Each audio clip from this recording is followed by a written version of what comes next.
Good evening, good evening, good evening, Facebook family. I hope that you've had an absolutely amazing day. I hope that you've made the most of your day. It's been kind of a dreary day today, but I hope that you have made the best of this day nonetheless. Going to give you all a few moments to log on, to tune in, and do all of the absolutely amazing things that you do. Each week I am always humbled by those that join, by those that share. I am just excited about where God is taking us and all of those things. And so, I'm going to give you all a few moments to log on, tune in, grab a neighbor, snatch a friend, bring him on in to this here live, and we will get right into the content. Without God, I could do nothing. Without God, I would fail. Without God, my life would be rugged.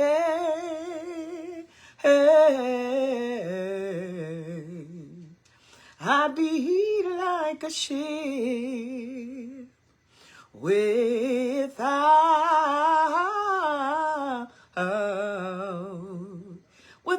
a sail. Without God,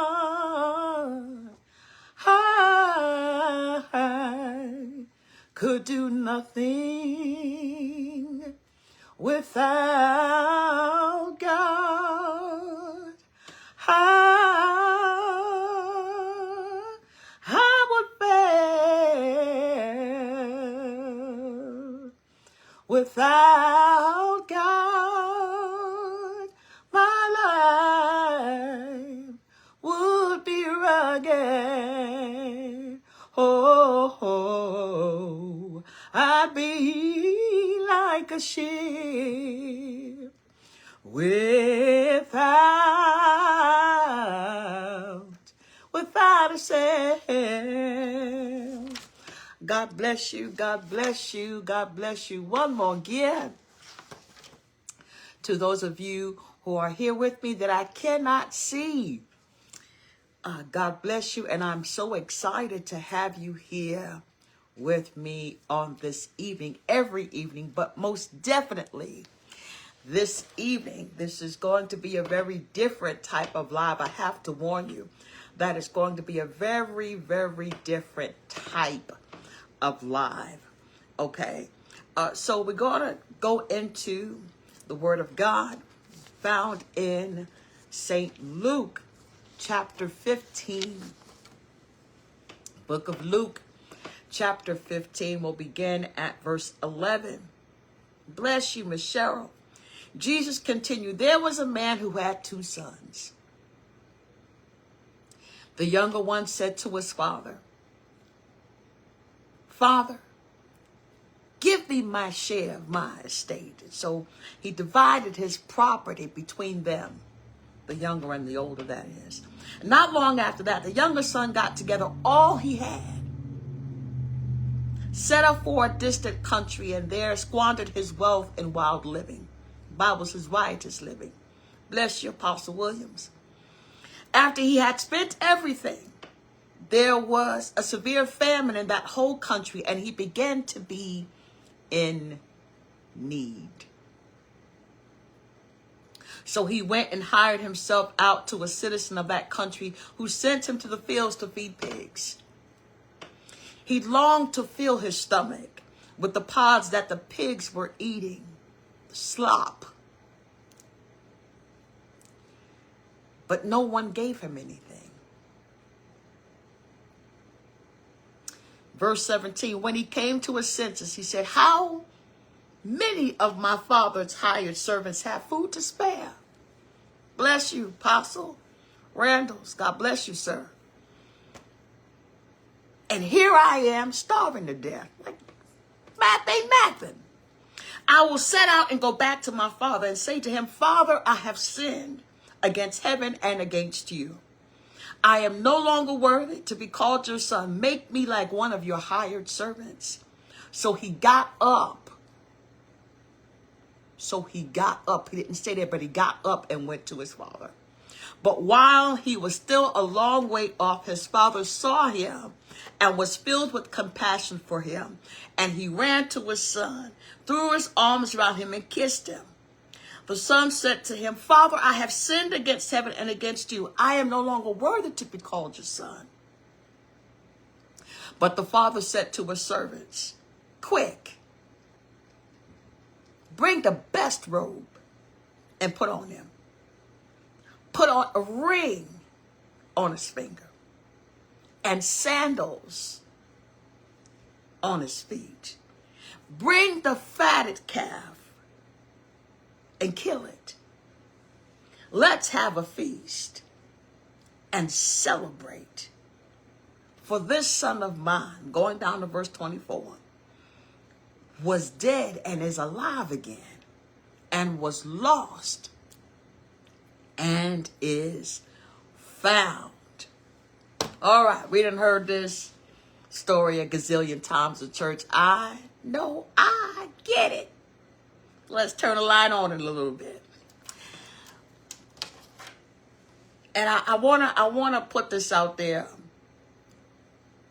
from the jump, that there are probably going to be some things that ruffle a few feathers. So you have your warning in advance. If you feel like you just can't deal with it, just go ahead. I understand. Just go ahead and depart. You'll be all right. But there are some things that are necessary. There are some things I'm going to say that are necessary. They might hit you hard, but they're necessary, okay?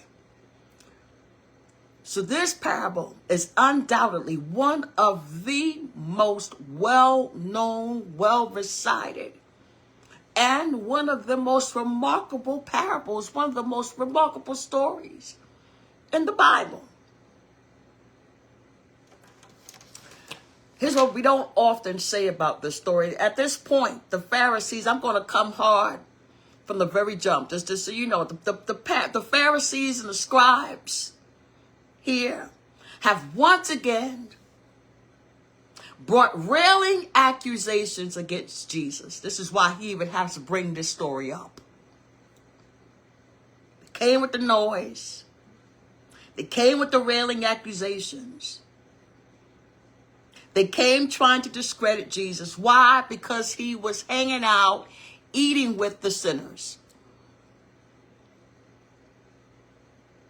They always had a problem. This time, the problem was, it wasn't the healing this time. This time, it was just because he happened to be hanging out, eating with sinners. Bless you, son. So having an audience of both despised sinners and privileged and prideful religious leaders, Jesus turns this accusation into a teachable moment. That's a whole topic right there by itself. He turned an accusation. He turned the fault finding into a teachable moment. He didn't go off. He didn't lose his grip. He didn't snap, crackle, and pop. He turned that moment into a teachable moment.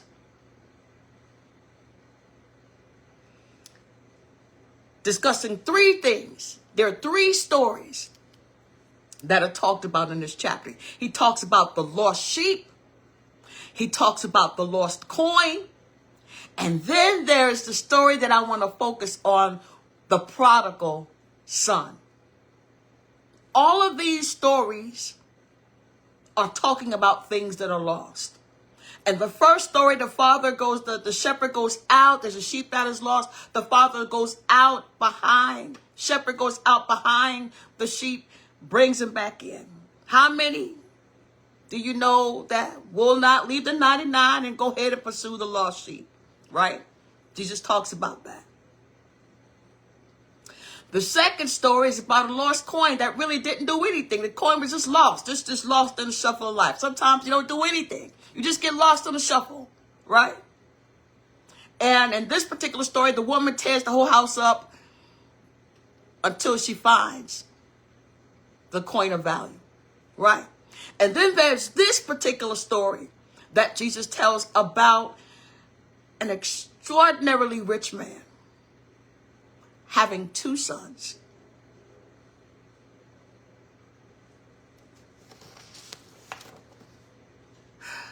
Before I even get into the story, I need you to think about something.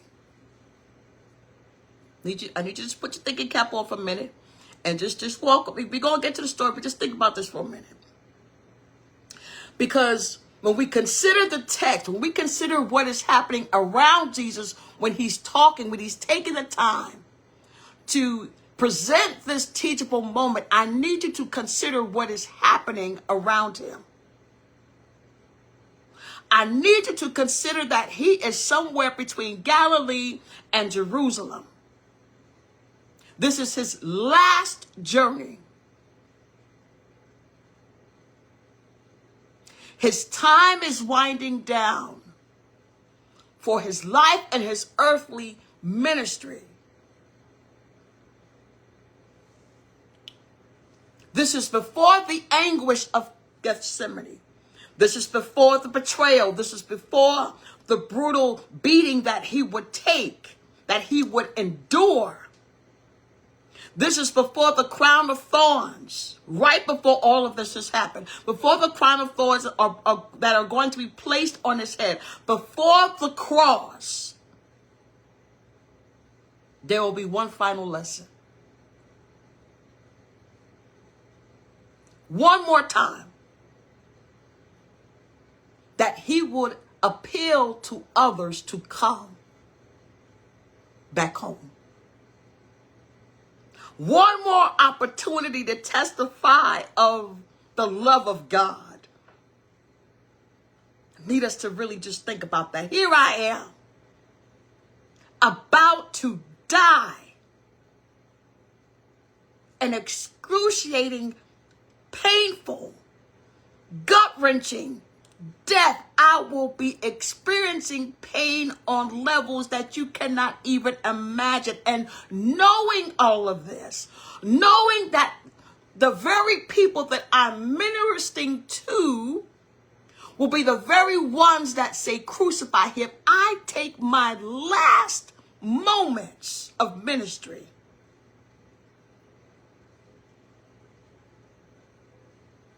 to talk about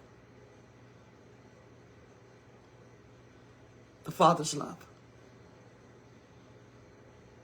He knows what's ahead of him. He knows the plan that's laid out. He knows that he's going to be sacrificed for all mankind, rather. And yet, again, he's taking his last moments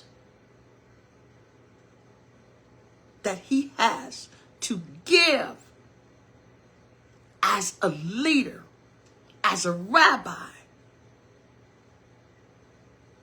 to teach one more lesson.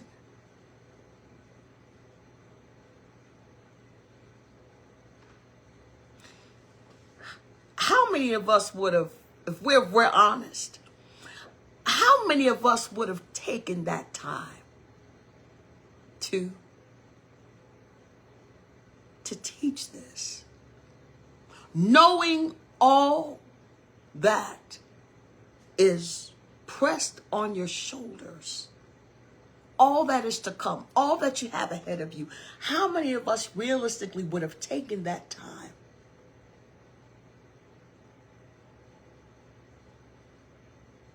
to yet still offer a lesson? That's just the first thinking point. We haven't even gotten really into the text yet. But I wanted you to consider that. This is what sets the stage for everything else that I'm about to say. And I don't have a lot of points, y'all. I don't have a lot of points today, but the points that I do have are important points. I only have 4 points. Okay. The first point has to deal with the discipline of fathers. The discipline of fathers. Now this is where we're at the point where the feathers might be ruffled just a little bit, because I got to tell some truths here. But I think that you all are going to be all right after a while. Y'all be all right in a minute. Okay. I know that society often highlights abusive men. We often hear about the end of the spectrum that focuses on abusive men, abusive fathers. But in this text there is a clear indication.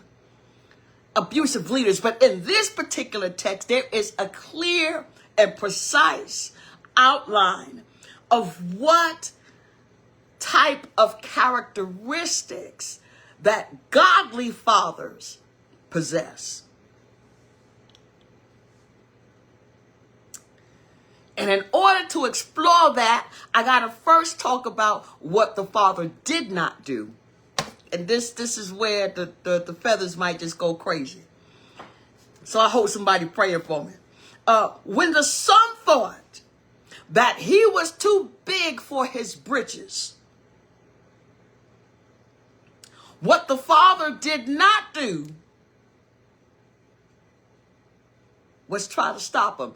Even though the father knew that while the son had promise, and there's a reason why I'm saying this. While the son had promise, while the son had potential, he had not yet acquired the capacity to handle that responsibility properly. Going to say it again. While the son had promise, he had potential, all the makings of greatness, he had not yet acquired the capacity, the maturity, the wherewithal to properly handle what the father had to give him.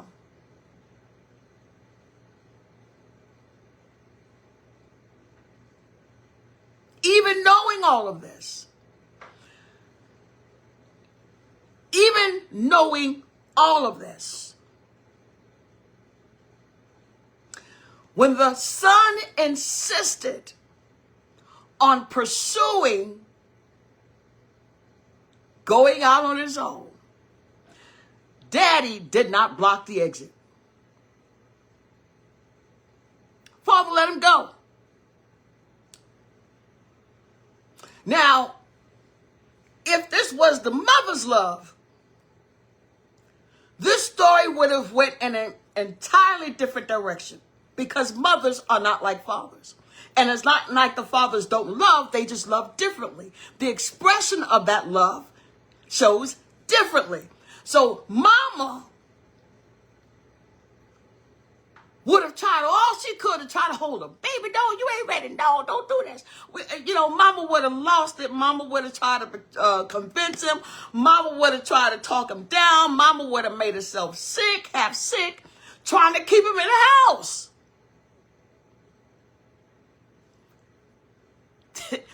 The nurturing nature of a mother wanting to hold on to him, wanting to keep him safe, wanting to protect him. You're not ready. Wanting to hold him. And I can say this because I'm a mother. The gut reaction is to try to save them. Save the babies. That's my baby. Get it? But a father says, okay, all of what you're saying is true, but he has to learn. She has to learn. So let them go. Let them go. The father knew that he had taught him everything that he needed to teach him.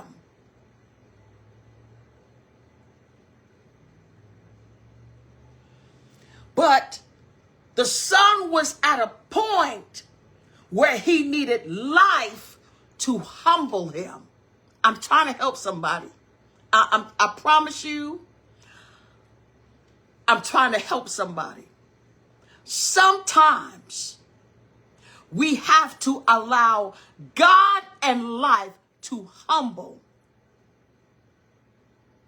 the child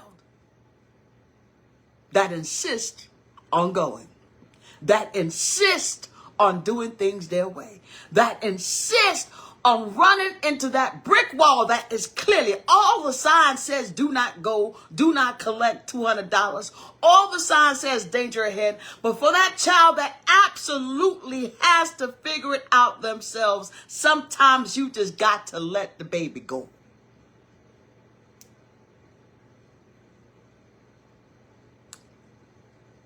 He allowed him the opportunity to experience life without his protection. And isn't that just like what God does with us? You know, I'm going to bring it back home. God will allow us, after we prayed and asked him for his will, knowing that what we really want is for him to co-sign on our will, even knowing that what we want is outside of what he wants, he will allow us to go. He will allow us to hit that brick wall. And some of us don't learn the first time, so we got to hit it about 4, 5, 10, 20 times before we get it. Some of us have to touch the toe about 50 times before we realize that it's hot. And he will let us go.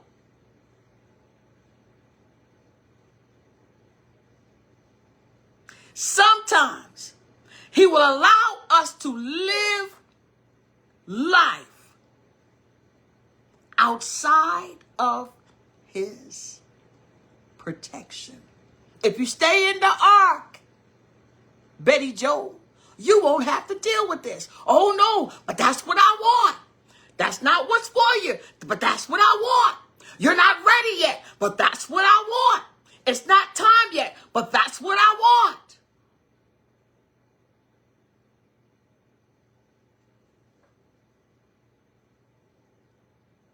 I have a better plan, but I want it this way. I want to do it like this. He will let us go outside of the safety parameters so that we can experience what it is like. What the son didn't realize is that what the father had for him was always his. It was already set aside for him. And just like us, what God has for us, nobody can take it from us. Nobody. I believe this is going to help somebody understand this today, Apostle. I really do. But what God has for you, what he has for me, it is ours. However,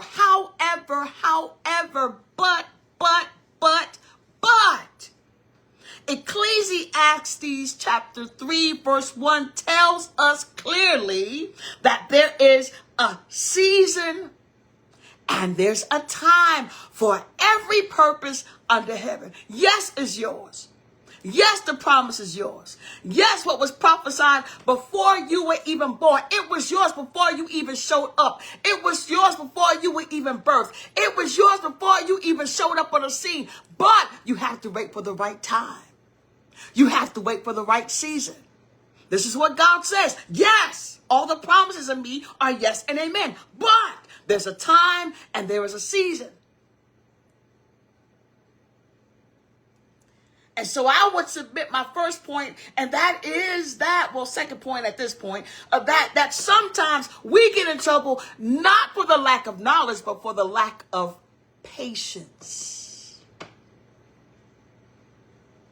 The lack of patience. Let patience have her perfect work in us. Why? So that we can be whole, wanting nothing.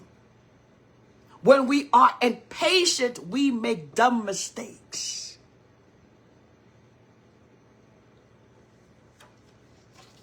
We make dumb mistakes.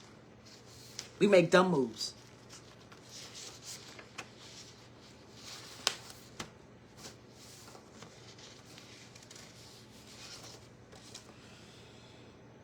And so sometimes God has to allow us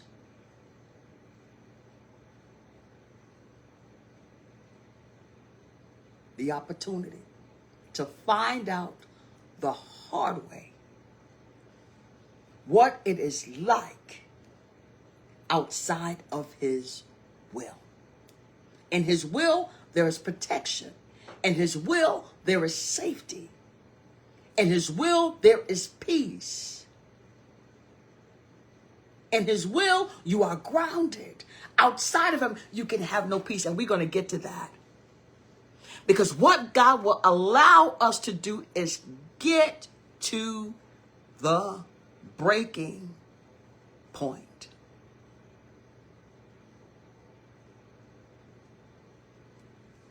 He'll allow us to come to the breaking point. And so the next thing I have to tell you is that when you are called to kingship, when you are called to rulership, God would not allow you to become comfortable settling for slop. When you are called to kingship, when you are called to rulership, God would not allow you to become comfortable with settling for slop.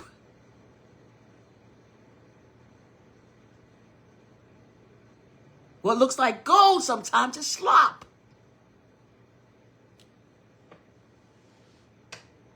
Slop. There is an old adage that says that when you step out of the will of God to obtain something, you have to stay out of the will of God to enjoy it.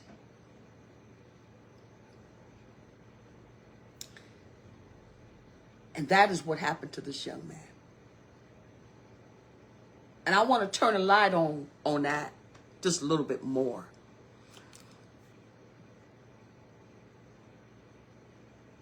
Because when God truly has his hands on you, there might be moments when you feel that instant gratification, but then afterwards there is the guilt,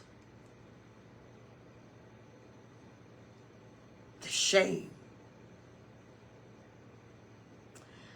And so for the prodigal son, he momentarily enjoyed himself. It seemed like everything was going well. It seems like he had all the friends that he could really need. It's like that when you're balling, right? You got all the girls for the guys, all the men for the ladies. You got everything. You know, everything is all right. You know, everything is everything. You legit. Everything seems like it's going well. More friends than you can possibly imagine until you run out. Until you run out of clout, until you run out of money, until you run out of substance, until you run out of means, until there's a famine.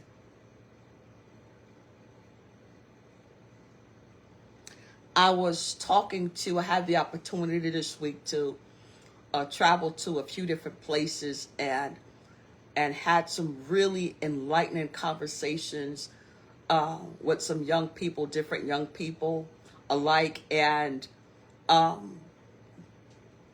among those conversations, we talked about, it was like a common thread. I kept running into it.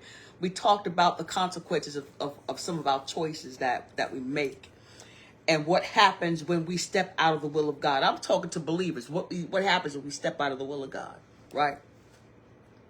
And so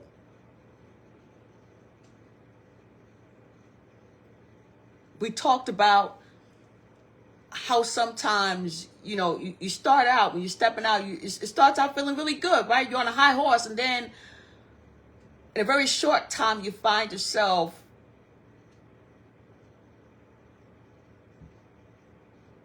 bottoming out. You find yourself, at the point of feeding with pigs. You find yourself in a spiritual tug of war. And I got to really go into depth and bring some understanding to a few of them, because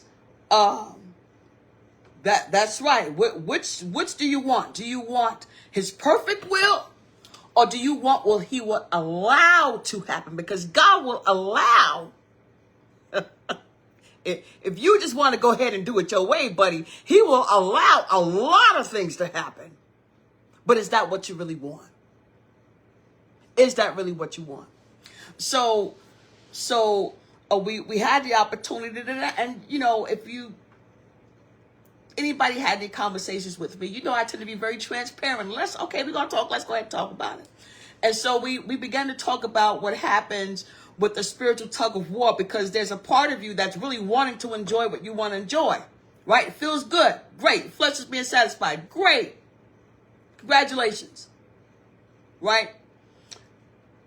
But then immediately afterward, there's that low. There's the shame. There's the guilt. Man, I messed up. Man, probably was not the best decision to make, but we're here. And so now you have the enemy that will play on that. Okay, because he don't want you to come back no way. So he'll play on that. Yeah, man, you can't go back there now because look, see, you messed up.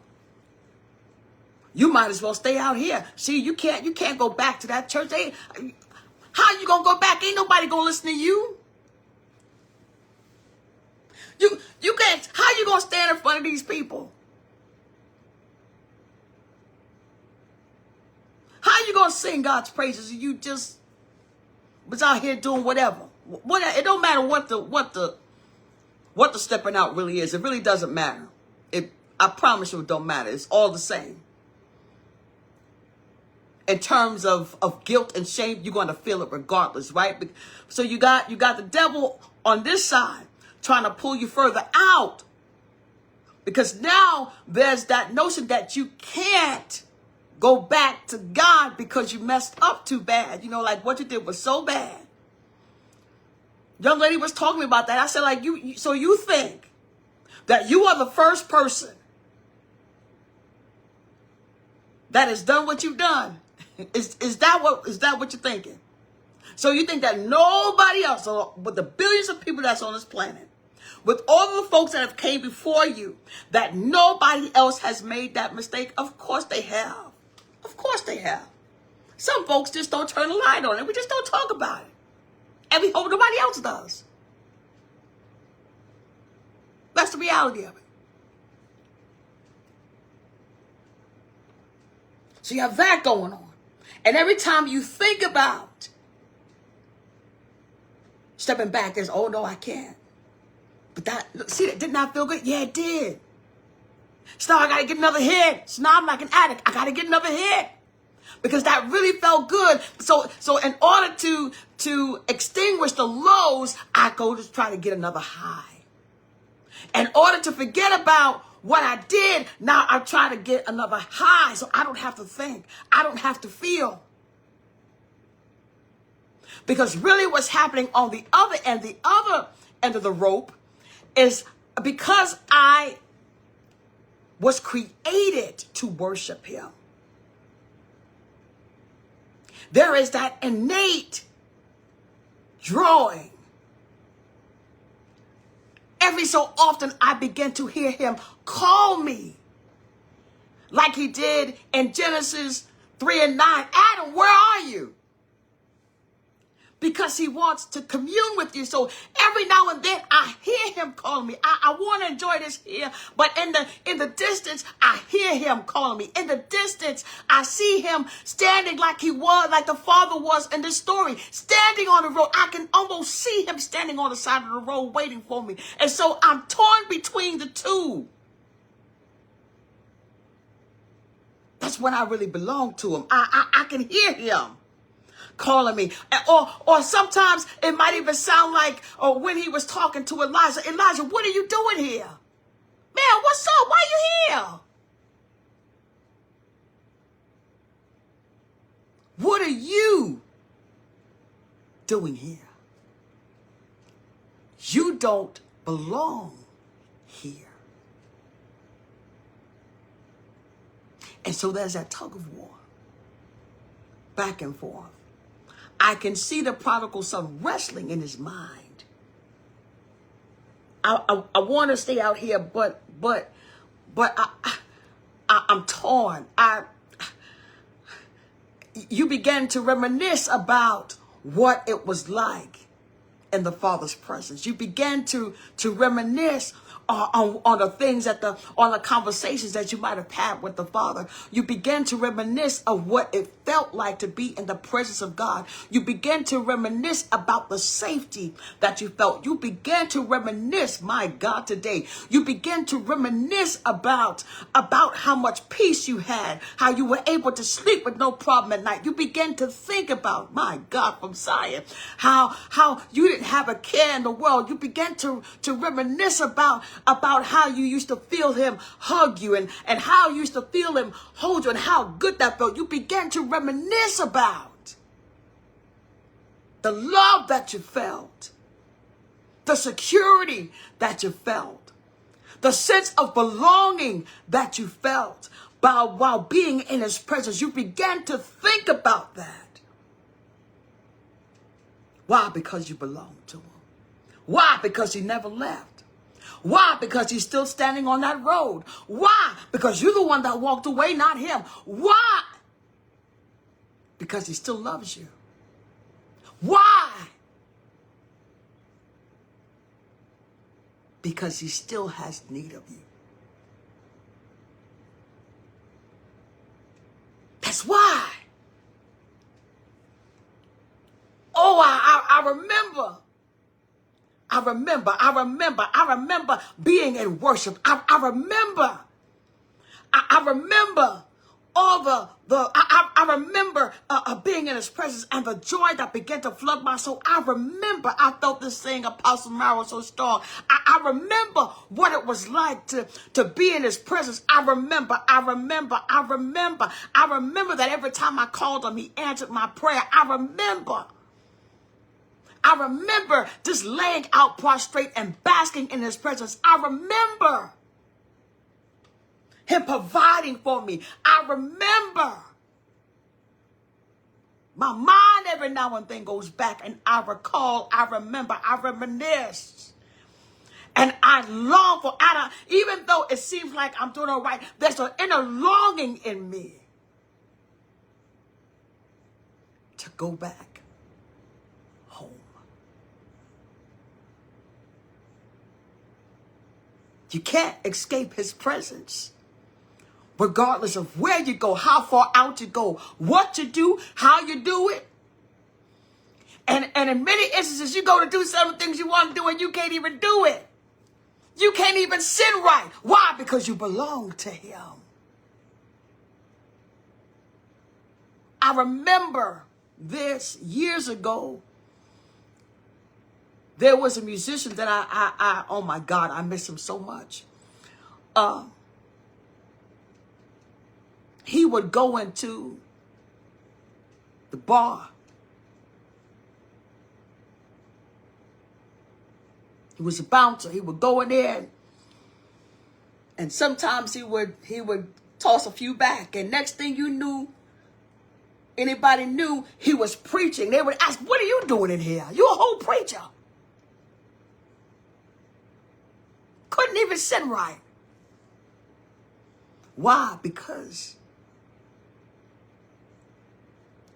he belonged to God. He doesn't stop loving you. See, this is the lie that the enemy will try to get us to believe that he doesn't love us because we mess up. No, he loves you despite the fact that you mess up. And you're going to pay a consequence for messing up. But he does not stop loving us because we mess up. He doesn't stop loving us because we sin. He doesn't stop loving us because we step out of the way. He does not stop loving us. He doesn't let us go because we get it wrong sometimes, and we say the wrong things, and we think the wrong things, and sometimes we might do the wrong things, but he does not stop loving you because of our stupid moments. He doesn't stop loving us because of our human moments. He knows, the Bible says, he knows our frame, that we are but dust. We are like all flesh is as grass. He knows this about us, and he chooses to love us despite all of these things, knowing all of the evidence, having all of the evidence stacked against us, knowing all that we've done, and knowing all the ways that we've disappointed him, even in his disappointment, because you cannot tell me that the Father was not disappointed in the Son, but even despite all of that, he did not stop loving for the Son. He did not stop caring for the Son. The Son never left his mind. It never left. The thought of the Son never left his mind. That's right, Apostle, we belong to God. Even despite all this, we still belong. Straighten it up, but you still belong to God. Get it together, but you still belong to God. Adam, where are you? You're not where we normally meet. Where are you? We normally meet in the cool of the day. Adam, where are you? You're not in the right place. Adam, where are you?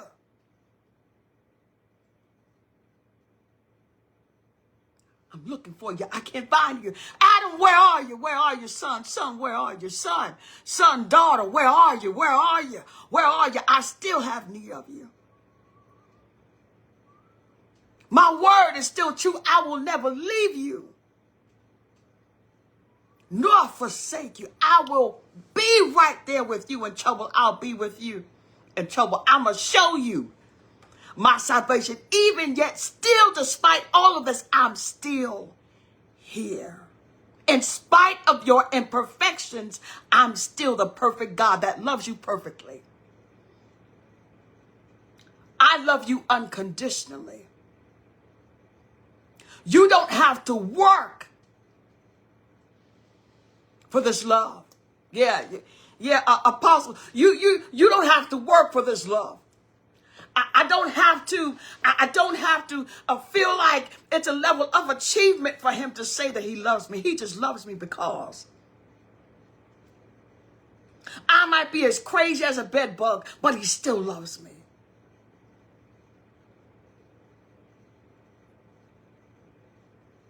All of my marbles might be scrambled, but he still loves me.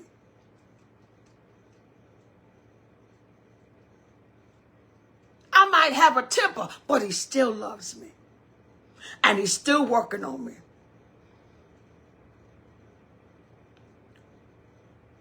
He's still working on me. I don't make all the right choices all the time, but he's still working on me. He still has room for me. I know I'm talking to somebody. I know I am. God knows I feel this. I feel like crying. He still loves us. He still has a place for us.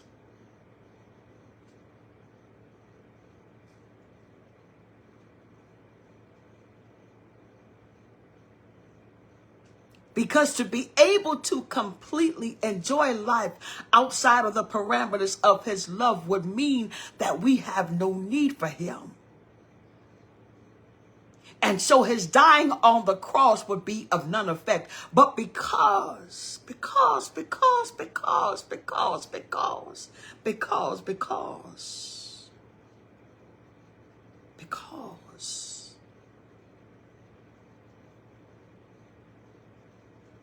of love.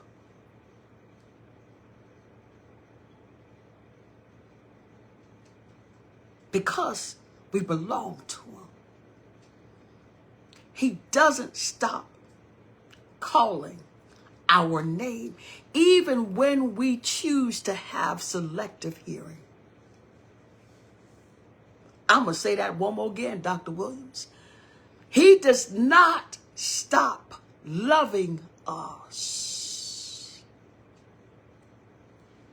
He still chooses to call our name, even in our mess, even in our sin, even in our screwing up. He still chooses to call your name, even though we choose to act like we have selective hearing.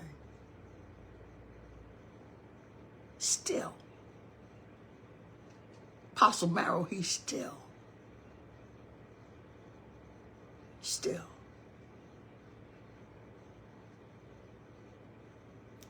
That didn't even tell you can't. You can't. You can't go back there. Jesus says, come. I know you messed up. I know. I know. Though your sins be as scarlet, come, let us reason together. Let's sit down at the table with me. Come, let's reason together. Though your sins be as scarlet, let's have a chit chat. Let's talk. My blood cover that. I'll make you white as snow. I'll cover it. Look at what the Father did. When the Son came home, the first thing he did was cover him. Let me cover you.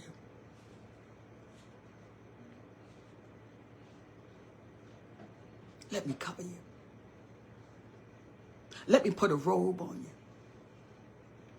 Let me put some shoes on you. Let me cover you up. Let me polish you up. Yeah, you had to pay a price while you out there. You had to, we're going to get to that in a minute. You had to pay a price. But let me cover you.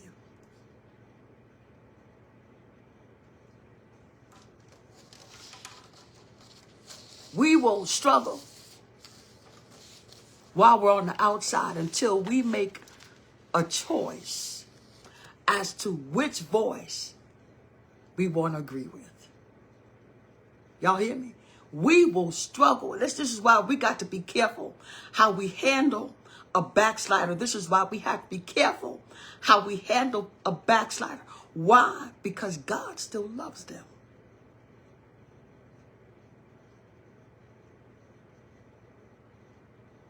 Spoke to quite a few this week. God still loves them.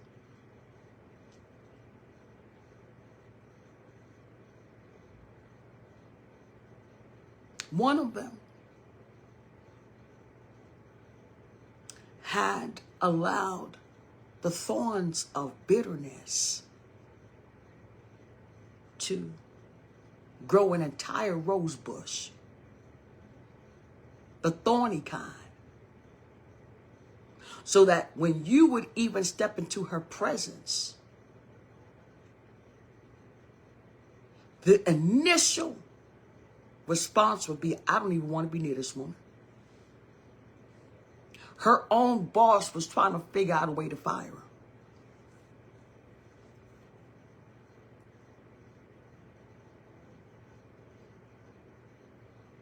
But then God showed up.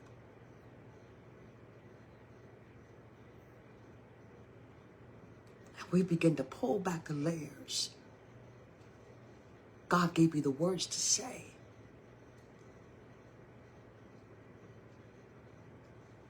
Bitterness. And that demon rose up. You hear me? That demon showed out. Bitterness. Unforgiveness.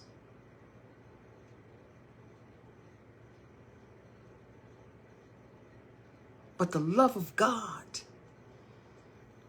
began to speak to her.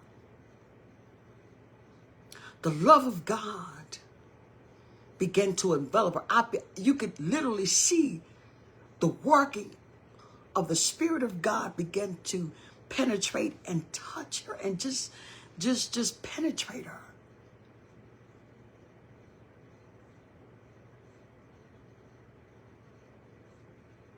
And instead of casting her aside, by the time we were done talking, she allowed me to embrace her. Why? Because even despite, as you know, the ugliness that was being displayed, she still belonged to God. A PK at that. So I can definitely relate. PKs unite. I can definitely relate. No, baby doll, God still loves you. God still cares about you. I'm sorry that you've been made to feel the way you feel, but can I just love on you?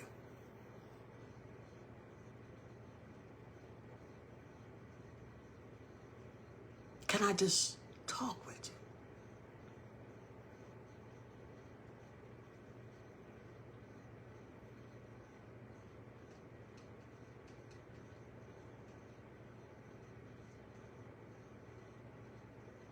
And you could see her begin to break.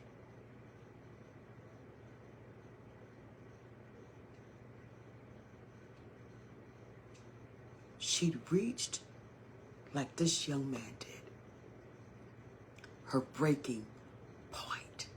It is important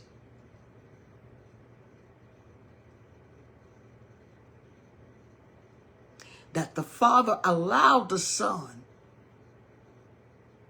to experience life without his protection so that he could reach his breaking point. God will allow us to run ourselves ragged. Paul, in the New Testament, for a particular young man who just kept messing up, kept doing all type of craziness, wouldn't get his act together, would not do right. If his name was do right, he prayed a specific prayer that he would give his soul over. Why? So that he could be saved. I'm going to let him go. His body might be destroyed rather, but his soul will be saved. So God will allow us to go through the ringer, to go through the muck, to go through the mire. He could easily keep us from it, but sometimes we need to go through it. Why? So that we can appreciate the robe. We can appreciate the sandal. We can appreciate the ring, the covenant. We can appreciate, that's what the ring represents, the covenant. We can appreciate the covenant. So yes, Paul prayed. Go ahead. I'm just turn him over. Let the enemy have his way with him. His body might be destroyed, but his soul will be saved. That's my prayer.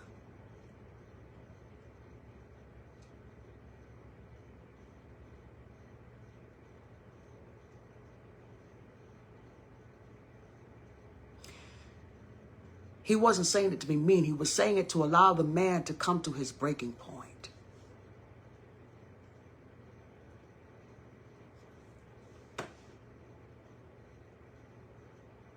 The young man in this story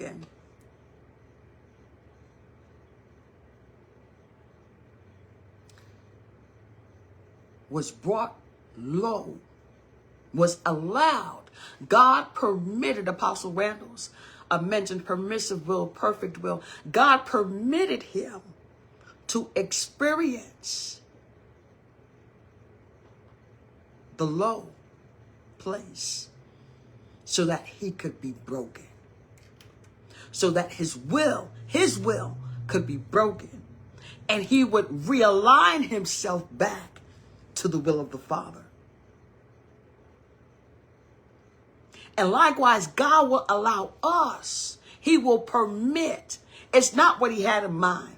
It's not what he wanted. As a parent, there are a lot of things you don't want to happen to your children. You don't want it. But there's some things you have to permit to allow your child to come back into alignment. And God is no different. He will allow us to experience some of the things that we do so that we can be broken. Our will can be broken. Our mindset can be broken. And that we can be aligned. Because if the truth be told, some of us, when I get back on the Potter's wheel, not willfully, that's not your first answer. Okay, let me get back on the Potter's wheel. No, I'm good. Life falling apart. I'm good. Walking into an entire disaster. I'm fine. How are you? I'm fine. No, you're not.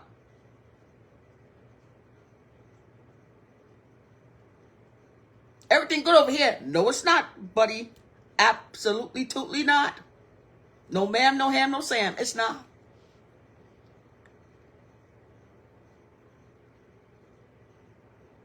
So he has to allow our will to be broken.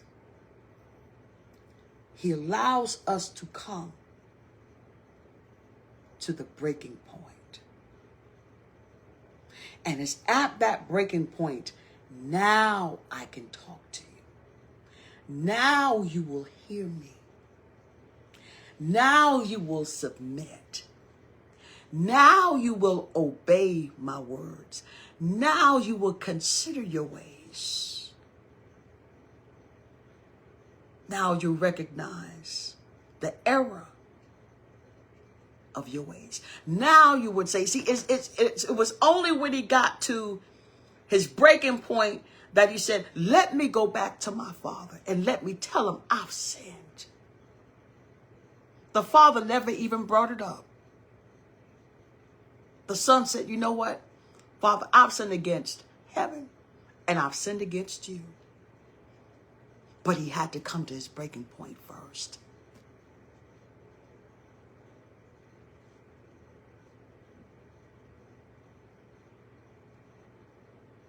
Are you there yet? God have mercy. Somebody watching me right now has had hit after hit after hit after hit after, a series. It's like a whole avalanche at this point. And the only question I got is, are you ready to submit yet? Are you ready to admit, you know what, God, I have sinned. See, we're not even going to play the blame game. The son did not blame his older brother. The son did not blame Bonquisha. He didn't blame the cat, the dog, the pig. He didn't even blame the person he was working for. He didn't blame anybody. He didn't blame the circumstances that while he was out there. He didn't put blame on the famine. He said, I messed up. I've sinned. It was me. He had a Psalms 51 moment. It was me. I did this.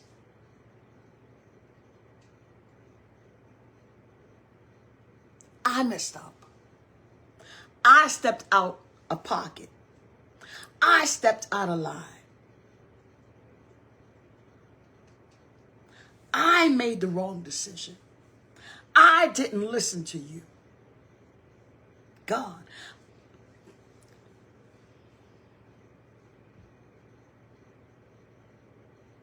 I didn't heed the warning.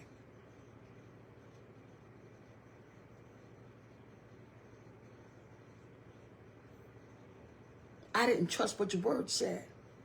Lean not to your own understanding, but in all your ways, acknowledge him and he will direct your path. I didn't listen to that.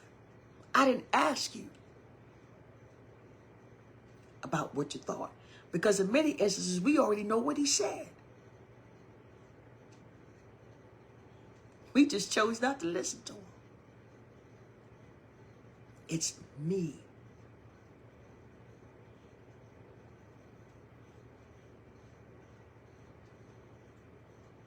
I'm not going to put the blame on anybody else. I'm not going to even blame the devil because the devil ain't make me do nothing. I did it because I wanted to.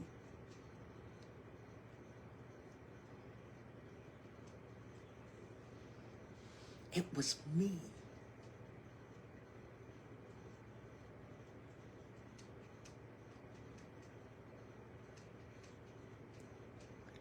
I surrender. That's all he wants. I am sorry.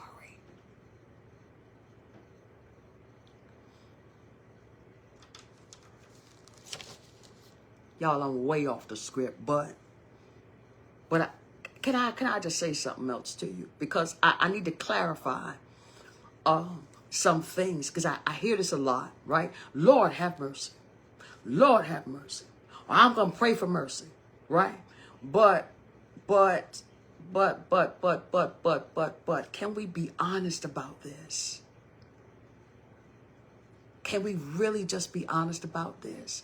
Because if we're completely honest about this, what I found out, I talk to people every single day, literally every day. And having spoken to a diverse range of people from all walks of life, what I have discovered personally is that many times people confuse mercy with being pardoned. They confuse the two. They will utter the words, Lord, have mercy. But in actuality, what they're really hoping for is that God pardons them.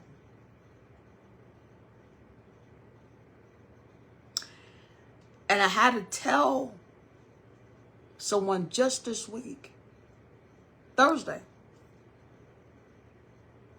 morning, nice long discussion, Thursday morning I had, that mercy doesn't necessarily look like what we think it does. Mercy does not always mean that you get a slap on the wrist. That's not what it means.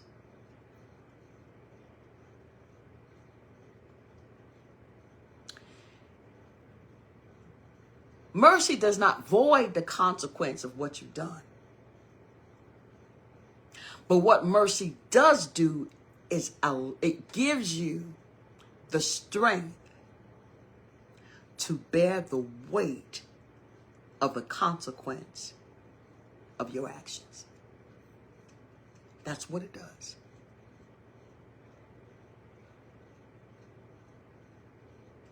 It looks like not cutting us off when God most assuredly could have, for saying or doing or thinking the wrong thing. He could have. It's the grace that he gives to still be called a son when our conduct does not align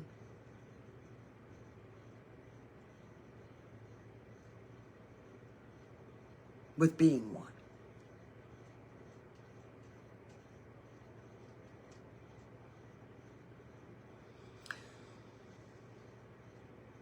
Mercy is dressed up as having another opportunity to say that I'm sorry.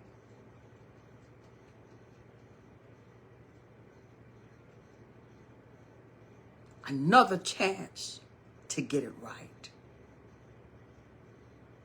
another moment to not just say I'm sorry, but to be sorrowful enough not to repeat the same behavior so that we don't become a repeat offender.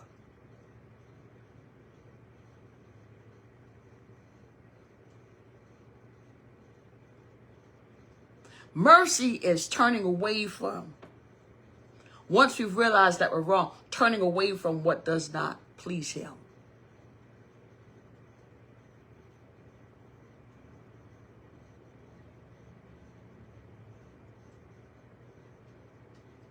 Mercy is being allowed to wear a scar,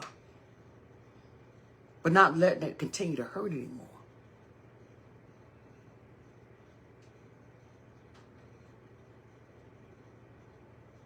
But the scar is a reminder not to go back there.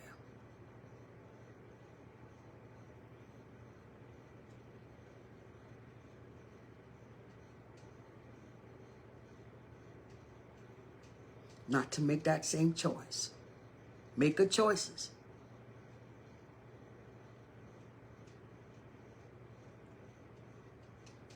That's his mercy.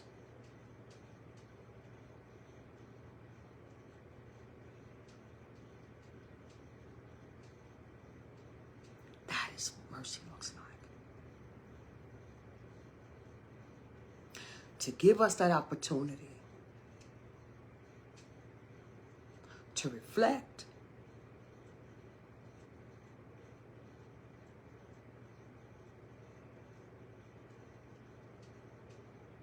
and testify of his grace.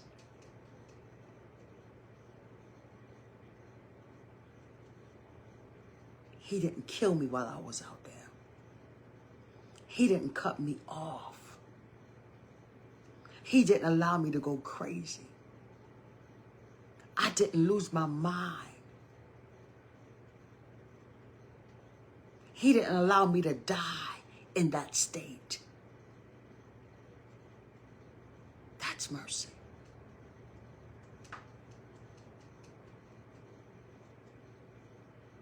That's what it looks like.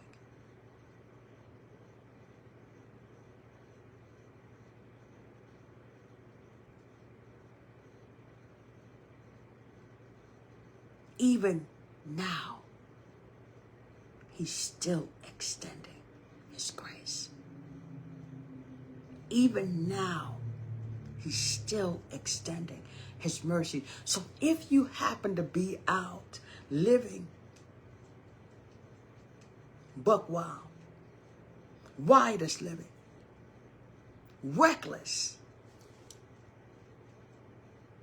because outside of the will of God, we are living reckless. It might look good. It might look cool. You might not feel the effect of it right away, but you are living reckless. You are taking chances. You are uncovered.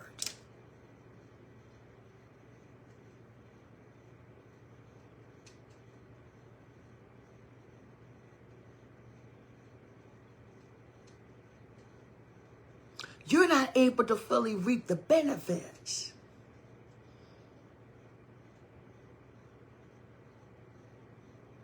of his coverage.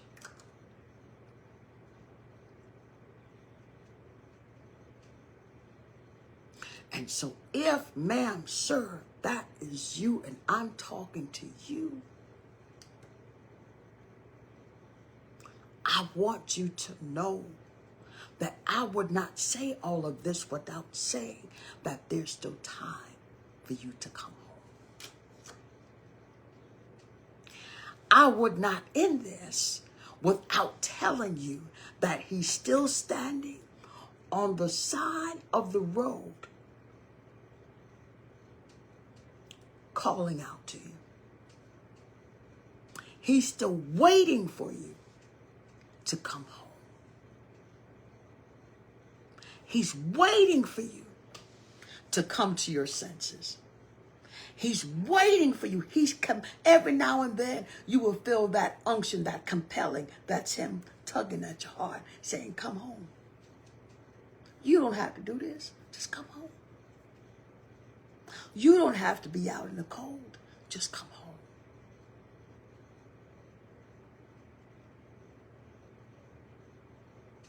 You don't have to live recklessly.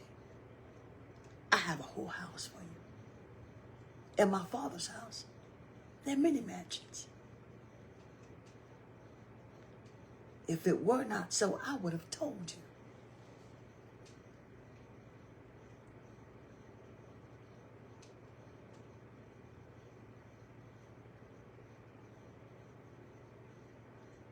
He's still saying, I still love you. I still have room for you.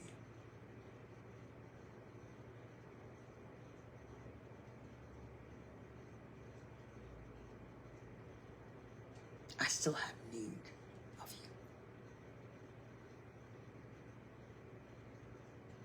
There's still room at my table.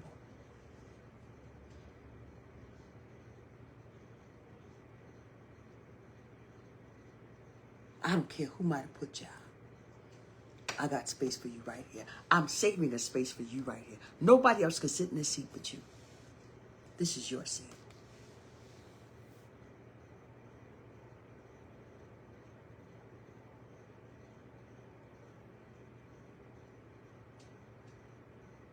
I'm like Motel 6. I'll keep the light on for you.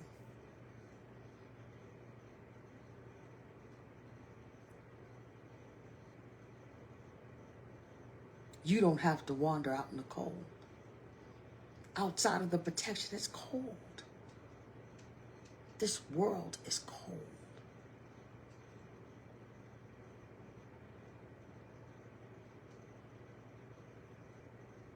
What often feels like love on the outside is infatuation.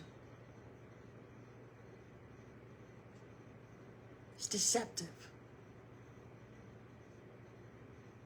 Limited value.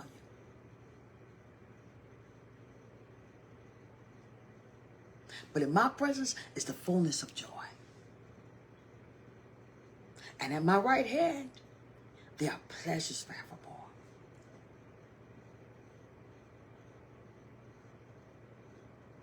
And even if you spend everything that you had on the outside, he says, come. Come without money.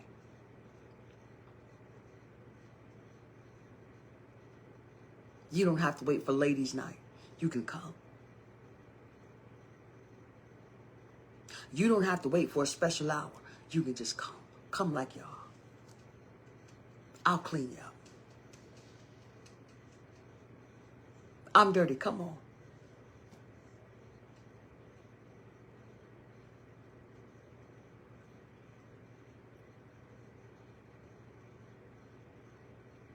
I can hear somebody literally saying, I'm not worthy. And I want you to know that his death justified you.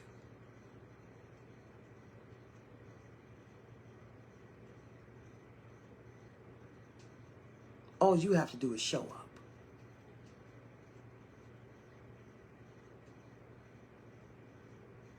He literally died for you to come home. Literally. He literally died for every mistake, screw up, mess up we will ever make in this life. He literally died for it. Every wrong choice, every dumb choice.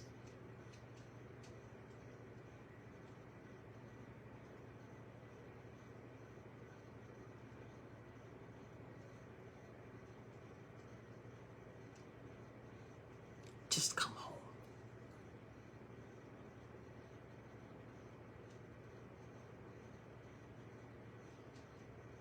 He'll give you a brand new name. Just come home. Give you a brand new walk. Just come home.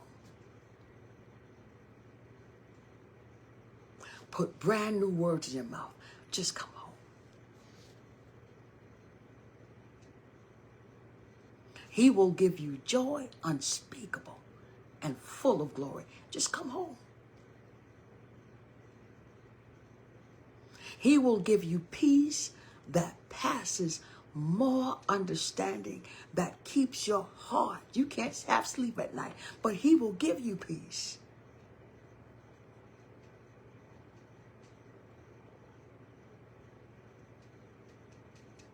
That passes all understanding. He will literally, my God, today, he will take that anxiety that you have been wrestling with,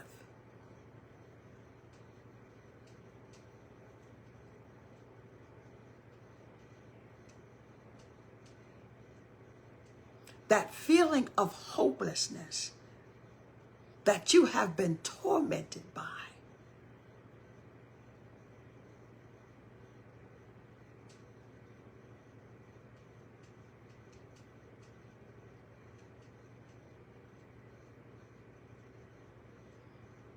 There's an old hymn that says Jesus breaks every fetter, every chain, every shackle. Anxiety is a shackle, he'll break it. Depression is a shackle, he'll break it. Bitterness is a shackle, he'll break it. Unforgiveness is a shackle, he'll break it. He'll break it. He wants to break it right now, as a matter of fact, but there's no better time than the present. You come, he'll break it. If you meet him in the middle, he will break that. Yes, he will. Yes, he will. Some of the pains that you're feeling internally are because of what you're wrestling with.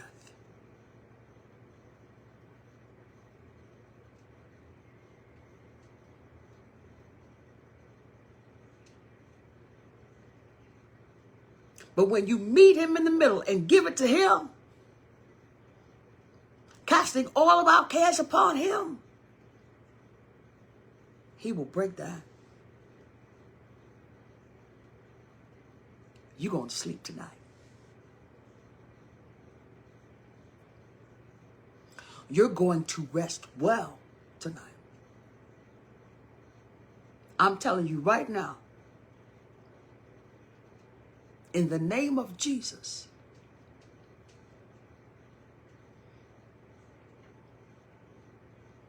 you're going to wake up and not even realize you went to sleep. And that's good sleep.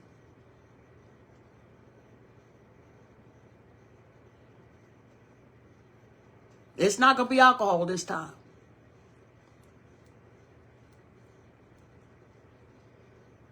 It's not going to be the oxycodone this time. It's not going to be the Valium this time. Amitriptyline. It's not going to be that this time.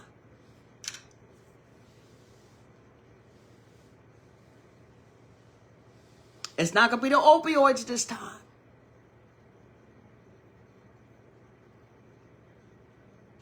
It's not going to be, my God, it's not going to be the drugs that you've been taking to suppress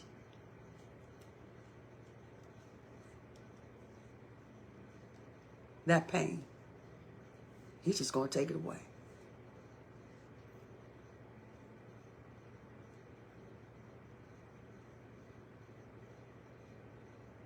Why? To make you a believer.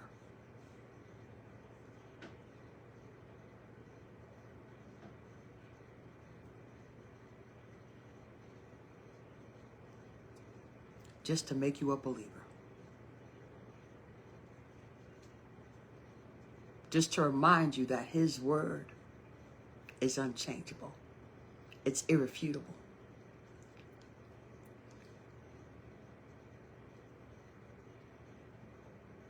When he speaks it, it has to accomplish what he sets it out to do.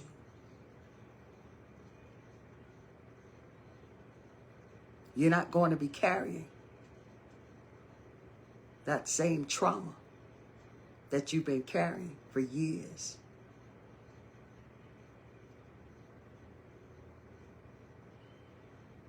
He's losing it right now.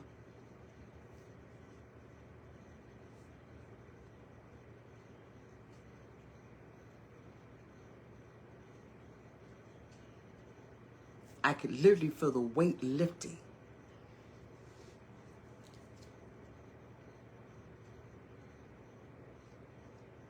Yeah.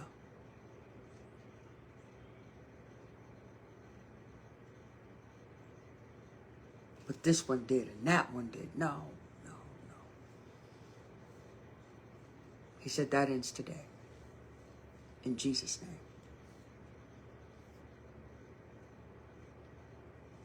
The only thing he's been waiting on is for you to come home.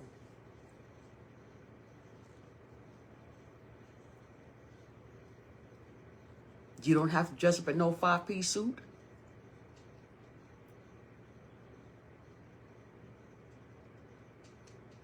He don't care whether you come in a white beater, a pair of jeans, or a muumuu. Just come.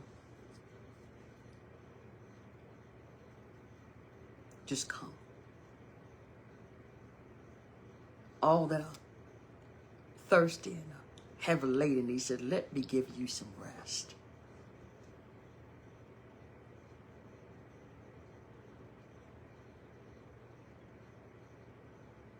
You haven't rested in a long time. It's time to get some rest.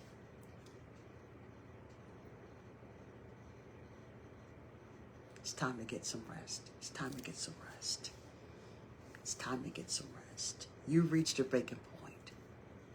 And now God can do something with you. You've reached your breaking point. Now God can really minister to you like he's been wanting to. Now,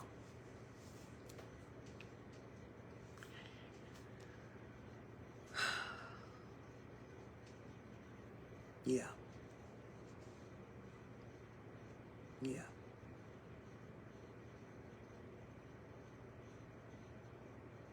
It might look like tears. That's okay. Let them fall. It might look like yelling, screaming. That's okay. Get it out your system. But know that you're home.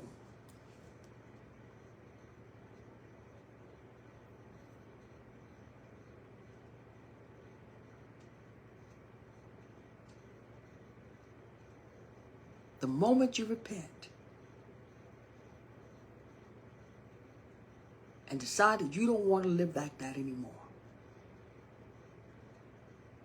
it's the first day of a new life for you.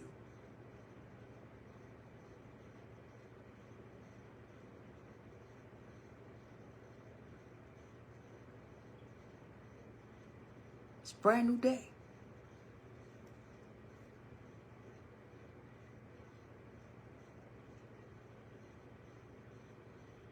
Go and sin no more. You don't have to make 1,000 resolutions. Just go and sin no more.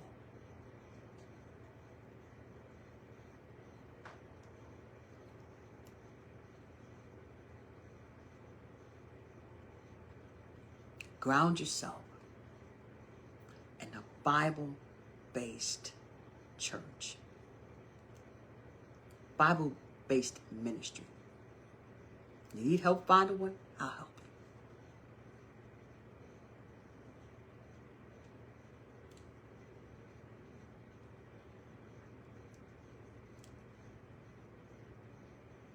You just want to talk? I'm here. Come talk to me. We can talk. We can talk.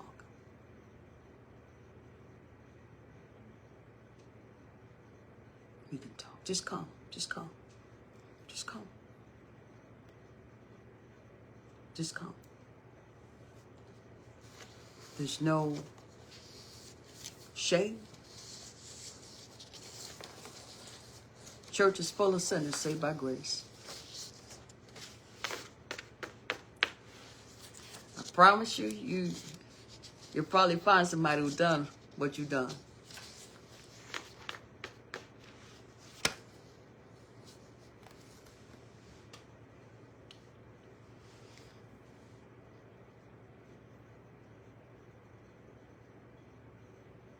We've all been saved from something. Every last one of us.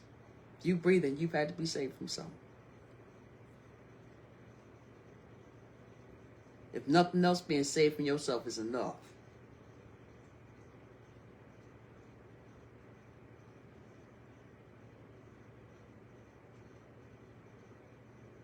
If you are without covering, you're welcome.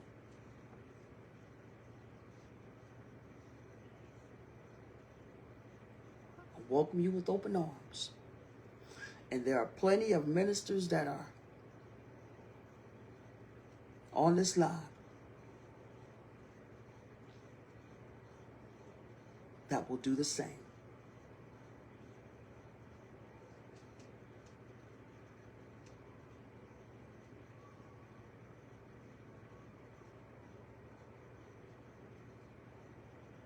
With me, there are no residency requirements. Just come.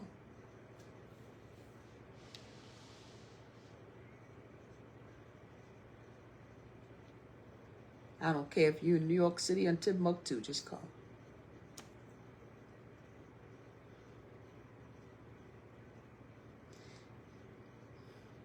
If you are a leader without covering, no one to be accountable to, Apostle Randalls is the first presiding apostle. I am the second of Kingdom Builders International Fellowship of Churches. You are welcome to come talk to us. We will cover you. We will pray with you. We will dialogue with you. We will advise you. We'll just come sit in your service. Don't have to do a thing.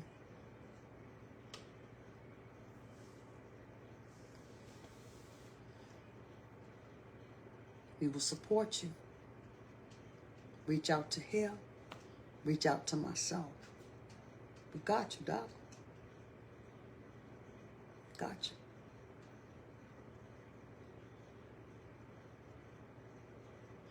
As always, if you are a leader and you have a live, you have a service or whatever that you would like to promote, please put your information in the comment section. Let us know.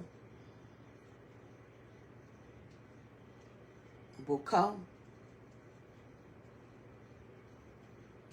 We're able to, we'll come. If it's live, we'll show up and support if time allows. That's just what we do. Apostle Randalls also has his services on Sundays at 7 p.m. Ma'am, sir, brother, my sister, if you are free during that time, I implore you to please check out his live. It is absolutely amazing content every single week that he presents the Word of God. There are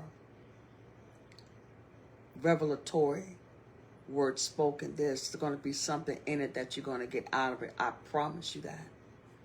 I would not be connected to him if it wasn't. He's a man of God. He loves God, loves his people. So I please, ma'am, again, if you're free, 7 p.m. on tomorrow, please check him out. Check him out. Check his ministry out. He is awesome. He keeps me grounded, keeps me encouraged, keeps me focused. So please, I promise you, you're going to enjoy it. Promise you that. That's right. I'm so glad he knows our names. I'm so glad that his love is unconditional. Miss Cheryl, so glad that he does not drop us when we disappoint him. So glad that he gives us an opportunity to get things right. I'm so glad, so glad, so glad that he does not write us off the way other folks might when we don't do what they want, what they want us to do. I'm so glad that he's not like man. So glad, so glad, so glad, So yeah, that's all I got for you today. That's all I got. Please share this live with somebody. Share it with somebody, please, please. Somebody that you know could use this, please. Please share the live. All right. Upcoming date, upcoming assignments. I know that originally it would have been the 24th of May, but it has been bumped up to May the 13th. That is a Wednesday night. Y'all pray my strength. May 13th, I will be at Monument of Faith in the great city of North Charleston at 7 p.m. So please, ma'am, please, sir. Again, it was originally scheduled for the 24th, but been bumped up to the 13th of May. So please, ma'am, please, sir, if you are free. I know that's smack dab in the middle of the week, but if you are free, please, ma'am, please, sir, come out, hang out with me. Don't leave me by myself, please, y'all. Again, that is Monument of Faith. I will have the information later on. It'll be coming to you soon. They're working on the flyer, so we'll have that information for you soon. If not, I'm sure it will be streamed if God permits, so you'll be able to watch. But ma'am, sir, if you can, please come hang out with me in the great city of Charleston, South Carolina. All right. Nothing else. Next week, I will be back at 6 p.m. Grab a neighbor, snatch a friend, reel them in for next Saturday. Unless something comes up, next Saturday, I will be right back here. Let us come again and see what the Lord is going to say. See what he has for us, people, all right? Love y'all real bad. Love you real bad. God be with you. God keep you until we meet again, all right? Ciao for now.